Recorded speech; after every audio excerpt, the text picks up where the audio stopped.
आपके जीवन को मैं परमेश्वर के वचन से प्लावित कर देने का मौका पाना चाहती हूँ। हम प्रभाव की बातें कर रहे हैं, प्रभाव की शक्ति, और मैं कहना चाहूंगी कि जितना समझते हैं उससे कहीं अधिक प्रभाव आप स्वयं हैं। देखिए, हमारे चुनाव बहुत ही महत्वपूर्ण हैं, क्योंकि हमारा हर चुनाव न केवल हमें प्रभावित करता है वरन किसी और को भी करता है। हम धरती पर परमेश्वर के भेजे प्रतिनिधि हैं। सो उसके सुनाम पर आखिर आपका प्रभाव किस प्रकार का है? तुम्हारे सामने जीवन और मृत्यु को रखता हूं, जीवन चुन लो कि तुम और तुम्हारा वंश जी सके। देखिए, मेरा हर चुनाव और आपका हर चुनाव हमारे आसपास के लोगों को प्रभावित करता है। जितना समझते हैं उससे कहीं अधिक है आपका प्रभाव। शैतान शायद आपको विश्वास दिलाए कि कोई आपकी परवाह नहीं करता और आप प्रभावशाली नहीं है। ये न सोचे कि आपकी कोई हसीन सेवकाई नहीं है और टीवी के लाइट्स आप पर चमक नहीं रहे हैं, इसलिए आप प्रभावशाली व्यक्ति बिल्कुल भी नहीं हैं। देखिए, आप बहुत ही प्रभावशाली हैं। ये संभव है कि आप शायद जीवन में एक ही व्यक्ति को प्रभावित करें, मगर क्या हो यदि आप उस एक व्यक्ति को पूर्ण सकारात्मक रीति से प्रभावित करें और वो 10 लोगों को प्रभावित करे। बिली ग्राहम के रविवार स्कूल टीचर की बात सोचिए, जिसने उसे प्रभु को सौंपा। कितना गहरा प्रभाव था। आमीन। ये कभी न कही कि मैं सिर्फ मां हूं, सिर्फ घर की रखवाली करती हूं। यदि आपके सिर्फ 2 बच्चे हैं या फिर 3 हो या 4 हो, उनके जीवन पर आपका कैसा प्रभाव पड़ सकता है जरा सोचिए, और उनमें से एक को प्रभु जाने कैसे बदल दे। आप प्रभावशाली हैं।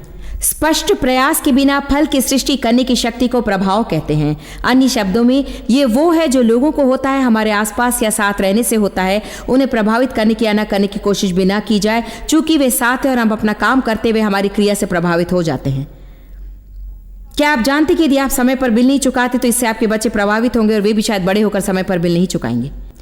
यदि बिल के पैसे वसूलने वाले आपके घर पर बार बार आते हैं तो शायद बड़े होने पर उनके पैसे वसूलने वाले भी उनके घर पर आएंगे, क्योंकि पैसे खर्च करने की व्यवस्था आपको देखकर ही सीखते हैं वे। डेव सदा पैसों के साथ चौकस रहे और सदा सहनशील रहे, जो चाहिए उसे बचाने के लिए। उन्हें क्रेडिट कार्ड कभी भाते नहीं थे और न ही कभी किस्त में खरीदना। इसका यह अर्थ नहीं कि हमने कभी ऐसा नहीं किया, क्योंकि और स्त्रियों की तरह मेरा थोड़ा सा प्रभाव था, मैं उन्हें समझा लेती क्योंकि मैं सहनशील नहीं थी। जब डेव छोटी उम्र के थे, 14, 15, 16 साल के, तो वे मेहनत करते, बहुत ही मेहनत करके पैसे बचाते और घर पर मोजों में डालकर ड्रॉयर में रख देते। सो हम सदा डेव से कहते कि उनके मोजे अब भी सेवकाई में हैं, और उनके सहनशील होने के कारण और बुद्धिमानी से पैसों को संभालने के सामर्थ्य के कारण हमारी सेवकाई को एक पैसा भी ब्याज की नहीं लगी। पिछले 20 साल से हमारी सेवकाई चल रही है, इस दौरान हमने कभी भी एक पैसा ब्याज में नहीं दिया, एक भी नहीं।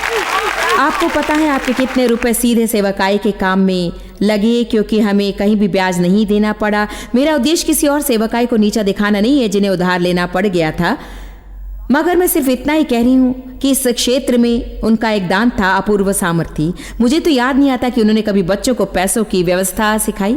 मुझे तो याद नहीं आता कि वे कभी बैठे और बोले कि ठीक है, आज पैसों की व्यवस्था पर हमारी संगोष्ठी होगी।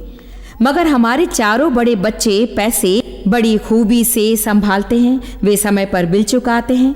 वे इधर उधर घूमते नहीं किसी और से उधार लेने की कोशिश में। दशमांश और देने के बारे में उनकी भावनाएं सबल हैं और पैसों के साथ वे संभाल कर चलते हैं, और इसका श्रेय वे डेव को ही देते हैं, क्योंकि उन्होंने डेव को पैसों को संभालते हुए देखा था। आप मेरा तात्पर्य समझ रहे हैं? बात उतनी हमारे प्रचार की नहीं, ना हमारे कहने की, जितनी हमारे करने की है। देखिए, मेरी माँ के कपड़े पहनने के तरीके साफ सुथरे हुआ करते थे, और इसी कारण मैं भी सदा ऐसी ही रही।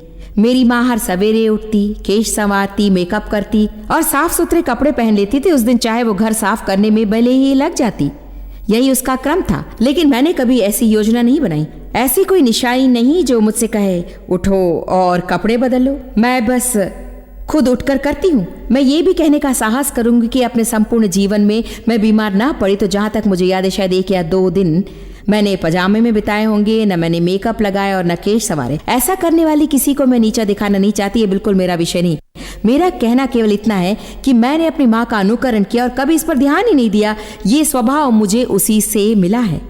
आपके बच्चे कई बातों में आपकी देखा देखी आप ही का अनुसरण करेंगे और आपने जो बातें उन्हें सिखाई उन पर जब वे चलने लगेंगे आपको अच्छा नहीं लगेगा। दूसरी ओर मेरे जीवन पर मेरे पिताजी का बहुत गहरा प्रभाव पड़ा। वे बहुत ही ज्यादा गुस्सैल थे, नियंत्रित करते, हेरा फेरी और उनकी ना चलती तो वे बिगड़ जाते। मेरा स्वभाव भी वैसा ही बन गया और प्रभु को मुझ में कार्य करना पड़ा मुझे मुक्त करने के लिए। लोगों पर हमारा इतना अधिक प्रभाव पड़ता है कि जिसकी कल्पना भी करना हमारे लिए कठिन है। क्या कोई कहेगा आमीन? जिस बात का लोगों पर सबसे अधिक प्रभाव पड़ता है वो है हमारे शब्द, मनोदशाएं, हमारी क्रियाएं, हमारा व्यवहार और हमारे चुनाव। हमारा प्रत्येक चुनाव, मुंह से निकलने वाले शब्द, हमारी प्रत्येक मनोदशा। कठिन स्थिति में शांत रहकर आप बच्चों को कठिन स्थिति में शांत रहना सिखा सकते हैं, मगर यदि वे कठिन स्थितियों में आपको बिगड़ते हुए देखें तो जब कभी बिगड़ी स्थिति सामने आएगी तो वे भी बिगड़ने लगेंगे। आमीन। देखिए, आपका जीवन एक संदेश है। काश कि ईश्वर का वचन होता, मगर ये कोई कोरा कागज है।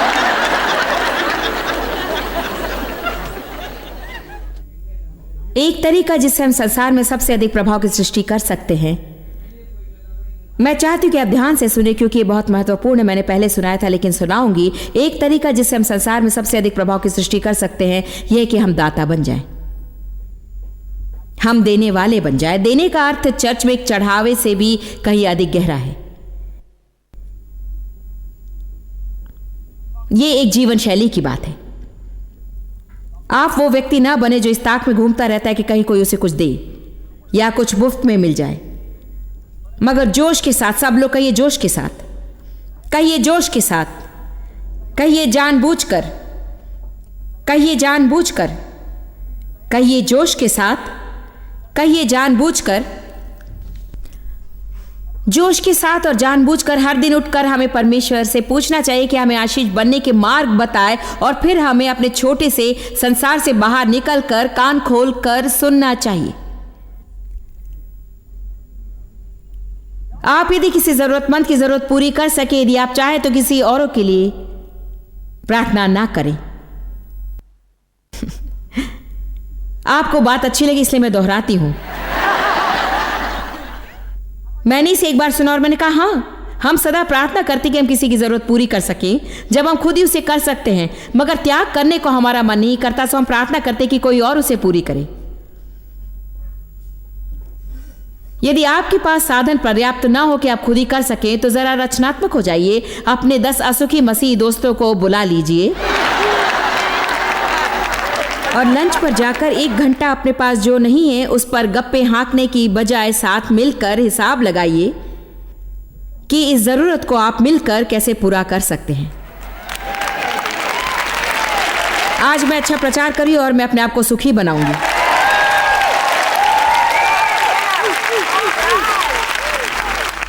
परमेश्वर के स्वभाव के बारे में लोग आपसे बहुत कुछ सीखेंगे आपकी जीवन शैली को देखकर। आपको प्रचार करने की जरूरत नहीं, आपकी क्रिया प्रवचन बन जाएगी। एक ने कहा, प्रचार सदा किया करो, शब्दों का प्रयोग जरूरत हो तो ही करो। एक महिला जो मेरे यहां काम करती है, जब उससे पहली बार मैं मिली, शायद कोई 10 साल पहले की बात है, मैं उसकी दुकान पर गई वेशभूषा के लिए। उसकी कुर्सी पर बैठी, मुझे पता नहीं था कि वो घबराई होती क्योंकि मैं प्रचारिका थी और उसकी जीवन शैली बुरी थी।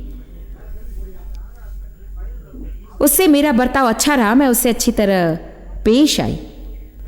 वो अपने बॉयफ्रेंड के साथ रह रही थी, उसकी निंदा नहीं की। जुआ खेलना उसका पेशा था, उसकी निंदा नहीं की। अपनी आत्मिकता से उससे दोषानुभव मैंने करने ना दिया। मैं अवसर की बाट जोती रही जब परमेश्वर द्वार खोले और मैं उससे बातें कर सकूं। एक दिन मैंने कहा कि एक सवाल पूछती हूँ डेबरा, अपने बॉयफ्रेंड के साथ रहना तुम्हें सही लगता है बिना शादी के? नहीं, जानती हूँ कि ये गलत है। ठीक है, तुम्हें तुम्हारा उत्तर मिल गया, मुझे प्रचार करने की जरूरत नहीं, तुम खुद जानती हो। जब तुम तैयार हो जाओ इसके लिए मैं तुम्हारी मदद करूंगी। जीवन शानदार हो जाएगा। सोचो तुम्हारी क्रियाओं का तुम्हारे बेटे पर क्या असर पड़ रहा है। मेरा बर्ताव उससे बहुत अच्छा रहा। मैंने उसे अपना एक कोट ला दिया जिसकी उसे प्रशंसा की। मैं उसे अच्छी टिप्स देती थी, कभी कभार एक गिफ्ट सर्टिफिकेट भी बाहर खाने के लिए, और हर मदद के लिए तैयार। देखिए 2 साल के करीब लगे, कभी कभी कुछ समय की पूंजी आपको लगानी होती है। 2 साल के करीब बीत चुके। उसे एक संगोष्ठी में मैंने बुलाया। वो आकर हक्की बक्की रह गई, क्योंकि ऐसा समा उसने पहले कभी नहीं देखा था। जब मैं वापस गई तो सवालों की झड़ी लग गई। बाप रे, ऐसी अनुभूति मुझे पहले कभी नहीं हुई थी। अद्भुत था, पता नहीं वो क्या था, मुझे तो ऐसा लगा जरा गर्मी सी। बाप रे, मारे डर के मेरी तो हवा ही बिगड़ गई। सो मुझे उससे बातें करने का मौका मिल गया। धीरे धीरे परमेश्वर के अभिषेक और शक्ति के बारे में धीरे धीरे मैं उसे बताती रही। यदि मैं उसकी दुकान में जाते ही उसे शुभ संदेश सुनाकर उससे कहती कि उसका जीवन गलत रास्ते पर था और उसे जीवन को सुधार देना चाहिए था, तो इससे जरा भी भला नहीं होता, वो पाप में ही जीती रहती। देखिए, हमें चाहिए कि हम वहां पहुंचे, समय की पूंजी लगाएं, अपने में रहें, लोगों को जो चाहिए उस पर अपनी दृष्टि करें, फिर उन्हें भूख लगे हमारे पास जो है उसके लिए।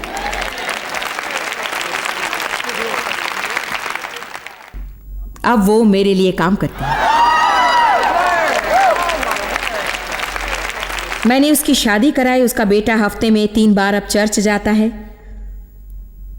उस पर मेरा प्रभाव पड़ा, उसका प्रभाव बेटे पर पड़ा, परिवार के और लोगों पर और बहनों पर भी उसका प्रभाव बना रहा, और अब उसकी एक सहेली पर भी उसका प्रभाव पड़ा, जिसका जीवन भी उसके जैसा था जब हमारा पहला साक्षात हुआ था। बस सुसमाचार इसी तरह फैलता है। यहाँ से उतनी बात नहीं बनती जितनी इससे बनती है कि मैं आप में से केवल एक ही को प्रभावित कर पाऊँ, एक के बाद एक, और आप अपनी दुनिया में से निकल कर आगे बढ़े और लोगों को प्रभावित करें। ये न सोचें कि आप ठीक हैं और सुरक्षित हैं क्योंकि आप हर रविवार को चर्च जाते हैं। मसीहत का इस बात के साथ थोड़ा सा ही संबंध है। मैं दिन भर गैराज में बैठी रहूं तो मैं कार तो नहीं बन जाऊंगी।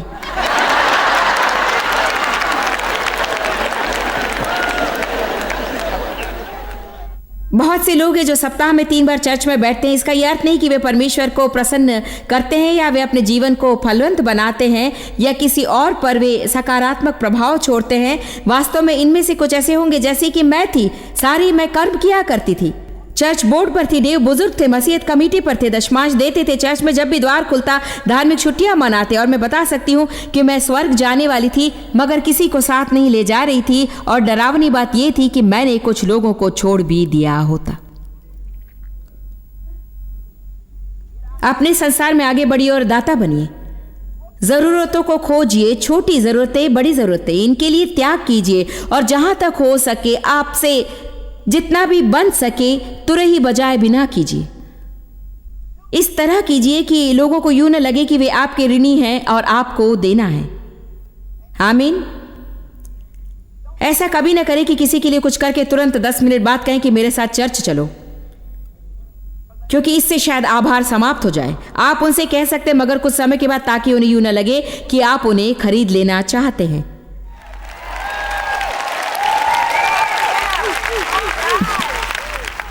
अब एक नई लड़की मेरे नाखून काटती है और मैं सुनती हूं। मैंने लोगों से सुनना सीख लिया है और प्रश्न पूछना भी सीख लिया है। तुम कहाँ रहती हो, बच्चों के बारे में बताओ, और ये वो और वो। फिर कुछ और पता लगा कि उनकी रसोई में मेज नहीं और काफी बिस्तर भी नहीं है। पता लगा उनका चूल्हा भी टूटा पड़ा है। मैंने उससे ये नहीं कहा कि सुखी रहो, पूर्ण रहो, मैं तुम्हारे लिए प्रार्थना करूंगा। इस बेवकूफी से मैं ऊब गई हूं। मैं तुम्हारे लिए प्रार्थना करूंगी ब्रदर। ओ, मैं प्रार्थना करूंगी। कुछ कीजिए।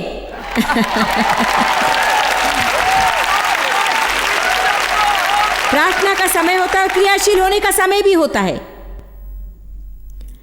देखिए, मेरे पास थोड़ा सा और पैसा होता तो मैं आपकी मदद करती। नहीं, जो है उसी से आप मदद कीजिए। थोड़ा त्याग कीजिए और वो नया खिलौना ना खरीदिए जो आप खरीदने वाले थे शायद इसी मौसम के लिए। अपना बीज बोइए और देखिए परमेश्वर किस तरह आपकी कल्पना से भी परे बहुतायत से आपको देता है। आमीन। आपके बच्चे और पड़ोसी जब आपको खुले दिल से देते देखेंगे तो उन पर भी बहुत प्रभाव पड़ेगा। मुझे तुमसे प्यार है शब्द निरे खोखले जब कोई क्रिया पुष्टि के लिए न हो। गलतियों 6:10 पर जाइए। अपनी दुनिया में आपका प्रभाव किस प्रकार का है? क्या आप नमक और रोशनी हैं? आपके जीवन को देखकर क्या लोग परमेश्वर के साथ रिश्ते के प्यासे हो रहे हैं? आप सोचते होंगे मैं यहां आशीष पाने के लिए आया था, चिल्लाना सुनने के लिए नहीं। आप समझ नहीं रहे कि कैसी आशीष इस समय मैं आपको दे रही हूं। आप नहीं जानते आपका जीवन कैसे बदल जाएगा यदि आप अपने आप पर से ध्यान हटा लें। गलतियों 6:10 मेरे लिए जीवन बदल देने वाला धर्मशास्त्र था। मैं सदा पढ़ा करती थी पद 9 को, हम भले काम करने में हियाव न छोड़े, क्योंकि यदि हम ढीले न हो तो ठीक समय पर कटनी काटेंगे। और सचमुच मैं इस पर ज्यादा ध्यान दे रही थी। यदि मैं छोड़ न दूं कटनी काटूंगी, यदि मैं छोड़ न दूं तो जो चाहूंगी पाऊंगी, यदि मैं छोड़ न दूं तो जो मैं चाहूंगी उसे पाऊंगी। और यहीं पर हमें ध्यान देना है, यदि मैं छोड़ न दूं तो मैं जो चाहूंगी पाऊंगी। मैंने यहां पर खास ध्यान नहीं दिया भले काम करने में हियाव ना छोड़े मैंने इस पर ध्यान दिया हियाव ना छोड़े, मगर मैंने काफी ध्यान इस पर नहीं दिया भले काम में भले काम में हियाव ना छोड़ें, भले काम में, क्योंकि ठीक समय पर कटनी काटेंगे यदि हम ढीले ना हो। जो बीज मैंने नहीं बोए उनकी कटनी मैं नहीं काट सकती। भले काम करने में हियाव ना छोड़े, क्योंकि यदि हम ढीले ना हो तो ठीक समय पर कटनी काटेंगे। सो फिर इसका अर्थ है जो हम पद 9 में कह चुके उसके कारण हम पद 10 में जो कहने वाले उसे ही कहने जा रहे हैं। सो फिर जहां तक अवसर मिले हम सबके साथ भलाई करें, न केवल उनके काम आए या लाभ पहुंचाए, परंतु उनकी आत्मिक भलाई और उन्नति के काम भी करें। अब इसे देखिए, स्मरण रहे कि आशीष बनना है, विशेषकर उनके लिए जो विश्वास के घराने के हैं, जो आपके साथ परमेश्वर के परिवार के हैं विश्वासी। तो स्मरण रहे, इस बात का तात्पर्य है कि आपके आशीष बनने के मार्ग मन में सजग रहें। विश्वासियों के साथ आप शुरू कीजिए, मगर वहीं न रुक जाइए। अन्य विश्वासी जिन्हें आप जानते हैं आपके परिवार के हैं। आमीन, हालेलुया। एक दिन हमारा बेटा वोट देने के लिए चर्च गया और वहां पर एक बोर्ड में लिखा था कि वे खाली डब्बे जुटा रहे थे चर्च के लिए एक फव्वारा खरीदने के लिए। उसने मुझसे पूछा एक फव्वारा उन्हें क्या हम खरीद दे सकते हैं? वे हमारे संप्रदाय के नहीं, वास्तव में ये वही है जहां से मैं निकाल दी गई थी।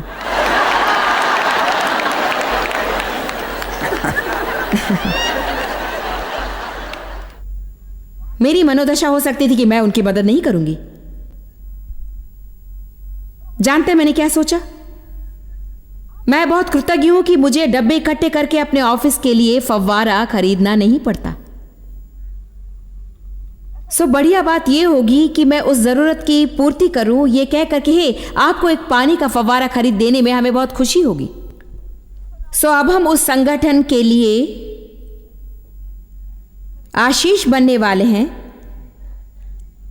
जिसने मुझे भाईचारे के बाएं पांव से ढकेल कर निकाल लिया था। शराफत से कहा जाए तो जैसे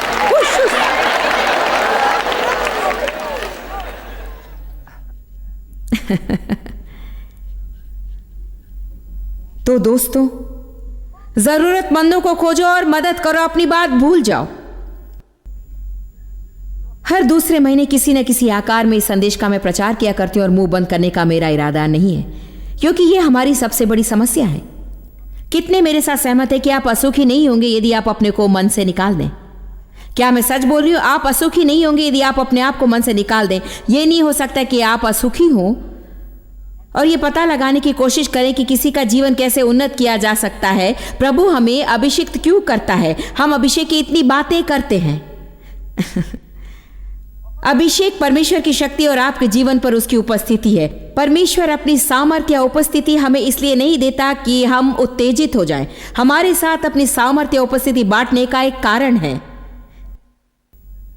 इसका उत्तर प्रेरितों 10:38 में मिलेगा। देखिए, परमेश्वर ने नासरत के यीशु का अभिषेक किया पवित्र आत्मा और सामर्थ्य से, जो कि उस अभिषेक को लेकर भला करता घूमता फिरा। प्रतिदिन उठकर यीशु को हम इन्हें करते हुए देखते हैं। आप जानते हैं कि मरने के बाद वो मरे हुओं में से जिलाया गया कि मृतकोत्थान से महिमा के प्रभु ने अपने चेलों को ढूंढ निकाला और उनके लिए नाश्ता बनाया। क्या आप जानते हैं, यीशु ने, मृत्यु से उठने वाले यीशु ने चेलों को ढूंढ निकाला और नाश्ता बनाया।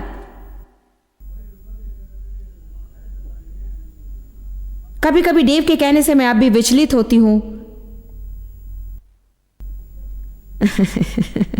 क्या मेरे लिए तुम कॉफी बना दोगी?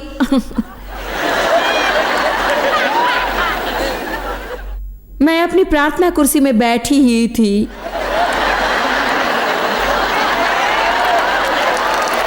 अपनी बाइबल के साथ, और अब आपके लिए कॉफी बनाना होगा। मैं नहीं बना सकती, नौकरानी के हस्ते पर मुझे बाइबल पाठ करना है।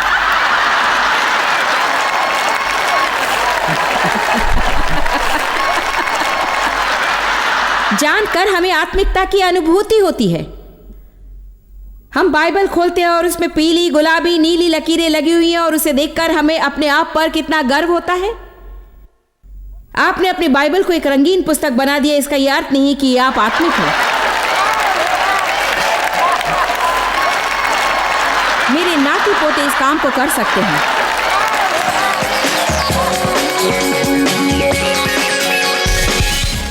हाल में अपने कार्यक्रम में हम लोगों को प्रोत्साहित करते रहे हैं सहभागी होने के लिए, और आप में से बहुतों ने विश्वास का वो कदम उठा और हमारे नए सहभागी हुए या वर्तमान सहभागिता को बढ़ा दिया। इसके लिए आपको हार्दिक धन्यवाद देती हूँ। मैं शब्दों में बता नहीं सकती कि यह हम लोगों के लिए कितना महत्व रखता है कि आप जैसे महान लोग साथ हों और जीवन पर बुलावे में विश्वास रखते हो, जिन्हें प्रतीति है कि संसार में एक बदलाव लाने वालों के साथ उन्हें सम्मिलित होना चाहिए। आप वो विश्वास का कदम हर महीने उठाते हैं, सहभागिता निभाते हुए और प्रार्थना करते हुए। धन्यवाद, धन्यवाद, धन्यवाद संसार तक पहुंचने में हमारी मदद के लिए। प्रभु आशीष दे।